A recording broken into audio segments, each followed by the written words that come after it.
It began with the knocking, soft, deliberate taps that came in sets of 3. Samantha sat on the edge of the old couch, her hands gripping a mug of tea long gone cold. The room was dim, lit only by the flickering light of a lone candle on the coffee table. Outside, the wind howled, rattling the loose shutters of the isolated cabin. She had come here for solitude, to escape the weight of the world. But now she wasn't so sure she was alone. Tap, tap, tap. Her breath hitched. This time, it came from the front door. Slowly, she set the mug down and rose, her steps hesitant as if the wood beneath her feet might betray her with a creak. "Hello?" she called, her voice trembling but firm enough to cut through the storm. No answer, just the relentless tapping. She reached the door, her hand hovering over the lock. "Don't open it," a low voice came from behind her. She spun around, nearly tripping over her own feet. It was Charlie, her brother, who had insisted on tagging along after her recent breakup. He stood in the doorway of the kitchen, his face partially obscured in shadow, but his eyes were wide and alert. "Charlie, you scared the hell out of me," she snapped, though her relief was evident in her voice.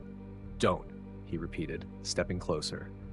"Whatever's out there, it doesn't want to talk." Her stomach nodded. "You're being ridiculous. It's probably just some hiker caught in the storm." "Do you hear that?" he asked, tilting his head. She listened, and the sound she hadn't noticed before crept into her awareness, a faint hum, low and vibrating, coming from beyond the door. It wasn't the wind, and it wasn't human. "Tap, tap, tap. Let me see," a voice whispered from outside. It was thin and frail, but unmistakably clear. Samantha recoiled, her back pressing against Charlie. "Did you hear that?" He nodded, his jaw tightening.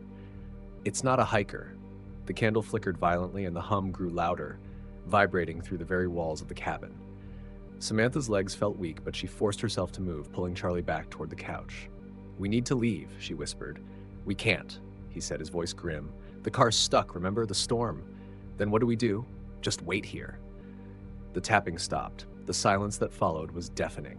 For a moment, Samantha thought maybe, just maybe, it was gone. But then something new, a deep, scraping sound.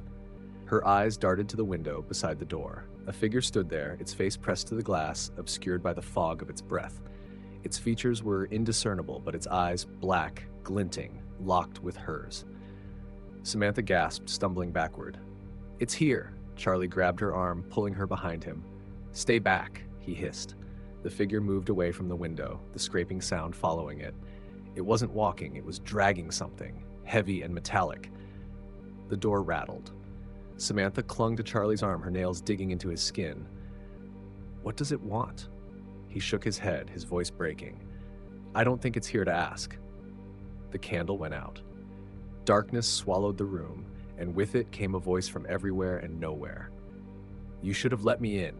Samantha screamed as the door burst open, and the wind howled, carrying with it a shadow that engulfed them both. When the storm cleared the next morning, the cabin stood silent and empty.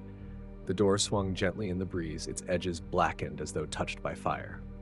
Inside, there was no sign of Samantha or Charlie, only the faint smell of smoke and 3 deliberate scratches on the wooden floor.